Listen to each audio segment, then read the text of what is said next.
Chief minister Telangana Revanth Reddy ने अपनी सालगिरह के मौके पर जिले नलगुंडा में मूसी नदी प्रोजेक्ट मुतासरीन के दरमियान पदयात्रा की।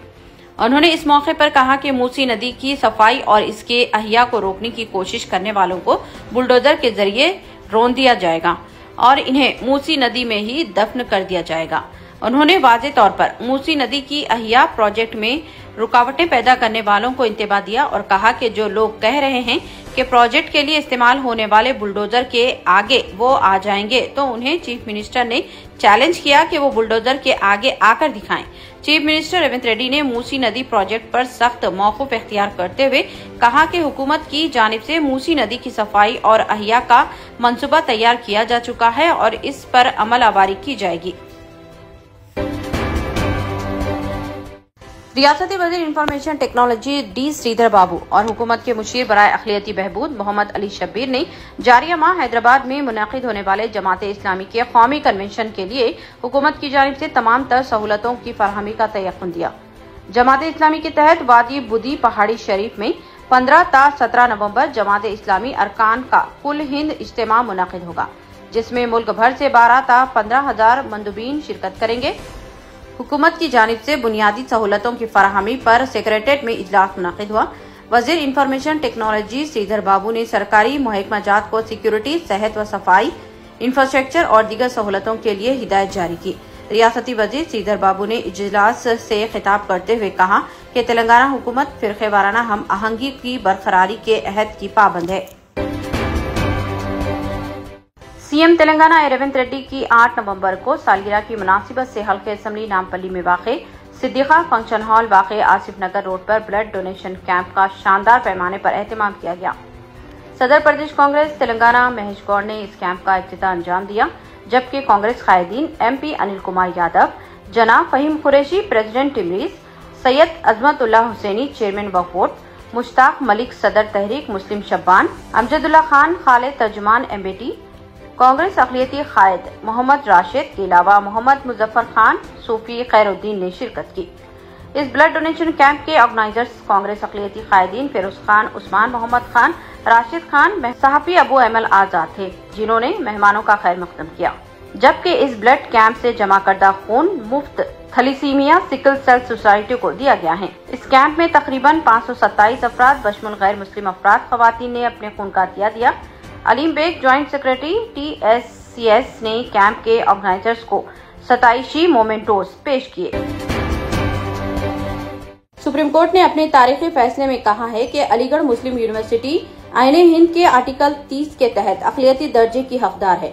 सुप्रीम कोर्ट के 7 जजों पर मुश्तमिल आईनी बेंच ने जुमा को अलीगढ़ मुस्लिम यूनिवर्सिटी के अक़लियती दर्जे से मुताल्लिक़ मामले में 4 अलग अलग फैसले सुनाए हैं। 7 जजों की बेंच की सरबराही कर रहे CJI DY चंद्रचूड़ ने अपनी और जस्टिस संजीव खन्ना, JP पार्थिवाला और मनोज मिश्रा की फैसले को अक्सरियती करार दिया है, जबकि जस्टिस सूर्यकांत, दीपांकर दत्ता और सतीश चंद्र शर्मा ने इस मामले में इख्तिलाफी फैसला दिया। सुप्रीम कोर्ट ने 3-4 की अक्सरियती से अपना फैसला सुनाया। चीफ जस्टिस DY चंद्रचूड़ ने कहा कि 4 मुख्तलिफ फैसले हैं। सुप्रीम कोर्ट के फैसले में कहा गया है कि कोई भी मजहबी तबका इदारा कायम कर सकता है, लेकिन वो इदारे की इंतजामी की निगरानी नहीं कर सकता। बहरहाल जुमा को सुनाए गए फैसले में कहा गया है कि अलीगढ़ मुस्लिम यूनिवर्सिटी अक़लियती दर्जे की हकदार है। चीफ मिनिस्टर रेवंत रेड्डी ने वज़ीर आज़म हिंद नरेंद्र मोदी से मुतालबा किया है कि वह जनवरी 2025 से होने वाली मर्दमशुमारी में जात पात की मर्दमशुमारी को शामिल करें। मुंबई में एक प्रेस कॉन्फ्रेंस से खिताब करते हुए उन्होंने याद दिलाया कि तेलंगाना में कांग्रेस हुकूमत ने काबीना में एक करारदाद मंजूर की थी, जिसमें मुतालबा किया गया था कि मरकजी हुकूमत पूरे मुल्क में जात पात की मर्दमशुमारी को नाफिज करे। उन्होंने कहा कि कांग्रेस के रुकने पार्लियामेंट राहुल गांधी ने भी मुख्तलिफ प्लेटफॉर्म्स पर यही मुतालबा किया था। महाराष्ट्र में जारी इंतखाबी मुहिम का हवाला देते हुए रेवंत रेड्डी ने कहा कि मोदी के पास मुहिम के दौरान महाराष्ट्र के लोगों के आगे बोलने के लिए कोई नई बात नहीं है। Indian Muslims for civil rights और इंडियन इस्लामिक कल्चर सेंटर के इश्तिराक से दिल्ली के इस्लामिक सेंटर में एक अहम प्रोग्राम मुनाकिद किया गया। اس اہم کانفرنس میں شریک اہم شخصیات نے قومی اتحاد و اتفاق پر زور دیتے ہوئے کہا کہ ملک میں بڑھتی نفرت کے پیش نظر ہمیں ہر حال میں مل جل کر گنگا جمنی تہذیب اور آپسی بھائی چارے کو فروغ دینا ہے، نیز موجودہ وقت میں تیزی سے پھیل رہی نفرت و عداوت کو ختم کر کے بقائے باہمی ہم آہنگی کو فروغ دینا ہے۔ Indian Muslims for civil rights کے چیئرمین اور سابق رکن پارلیمنٹ محمد ادیب نے تمام مہمانوں کا استقبال کیا۔ اس موقع پر M P Sanjay Singh, professor V K Tripathi, سابق مرکزی وزیر سلمان خورشید، ایم پی عمران مسعود کے علاوہ دیگر نے خطاب کیا۔ تلنگانہ حکومت نے سال 2025 کے لیے تعطیلات کا اعلان کر دیا ہے اور اس سلسلے میں اعلامیہ بھی جاری کر دیا گیا۔ حکومت کی جانب سے جاری کردہ جیو کے مطابق سال 2025 میں 27 عام تعطیلات اور 23 اختیاری تعطیلات دی گئی ہیں۔ تعطیلات کی فہرست میں 31 مارچ کو عید الفطر، 7 جون کو عید الاضحیٰ اور 5 سپٹمبر کو عید میلاد النبی صلی اللہ علیہ وآلہ وسلم کی عام تعطیلات بھی شامل ہیں۔ کل ہند مجلس اتحاد المسلمین کے صدر اور حیدرآباد کے رکن پارلیمنٹ بیرسٹر اسد الدین اویسی نے سپریم کورٹ کے اس فیصلے کا خیر مقدم کیا جس میں علی گڑھ مسلم یونیورسٹی کی اقلیتی حیثیت کو برقرار رکھا گیا ہے۔ بیرسٹر اویسی نے کہا کہ یہ ہندوستان کے مسلمانوں کے لیے ایک اہم دن ہے۔ بیرسٹر اویسی نے AMU کے تمام طلبہ اور اساتذہ کو مبارکباد دی اور کہا کہ اقلیتوں کو خود کو تعلیم دینے کے حق کو برقرار رکھا گیا ہے۔ انہوں نے اپنے سوشل میڈیا ہینڈل پر لکھا کہ یونیورسٹی کے قیام کا وقت اور طریقہ کار نہیں بلکہ اس کے بانی کی اقلیتی شناخت اہم ہے۔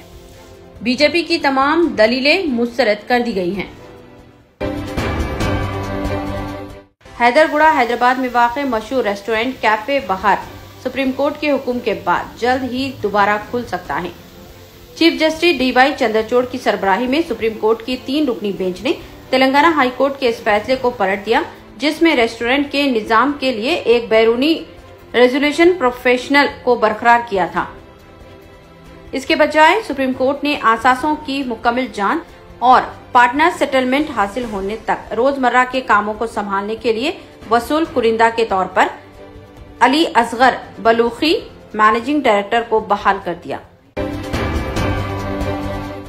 عالمی یوم اردو دنیا بھر میں 9 نومبر کو منایا جاتا ہے کیونکہ اس دن معروف اردو شاعر علامہ اقبال کی یوم پیدائش ہے، جو نہ صرف اردو کے عظیم شاعر تھے بلکہ انہوں نے اردو زبان کو دنیا بھر میں متعارف کروانے میں اہم کردار ادا کیا ہے۔ علامہ اقبال کا کلام اردو ادب کا قیمتی اثاثہ ہے اور ان کی شاعری نے نہ صرف اردو زبان کو عالمی سطح میں متعارف کروایا بلکہ اسے ایک فکری اور ثقافتی زبان کے طور پر دنیا بھر میں عزت دی۔ اردو کی اہمیت اس بات میں بھی پوشیدہ ہے کہ یہ دنیا کے مختلف خطوں میں رابطے کی زبان بن چکی ہے۔ عالمی یوم اردو کے مناسبت سے دنیا بھر کے مختلف شہروں میں پروگرامز کا انعقاد عمل میں لایا جاتا ہے اور اس سلسلے کے تحت ہندوستان کے مختلف شہروں بشمول حیدرآباد میں پروگرامز کا انعقاد عمل میں لایا گیا ہے۔ ڈاکٹر صابریز آئی ہاسپٹل واقع اعتبار چوک حیدرآباد پرانے شہر میں آنکھوں کے امراض کے لیے بہترین hospital. Doctor Asad Sabri consultant cornea cataract and refractive surgeon کی نگرانی میں چلایا جانے والا doctor Sabri's eye hospital state of the art infrastructure اور سہولتیں، عصری مشینوں سے لیس، کم سے کم فیس میں مریضوں کا اطمینان بخش علاج، آنکھوں کے کامیاب آپریشن کے لیے موزوں نام doctor Sabri's eye hospital. Out patient کے لیے بھی دواخانہ وزٹ کیا جا سکتا ہے۔ ڈاکٹر صابریز آئی ہاسپٹل اعتبار چوک حیدرآباد۔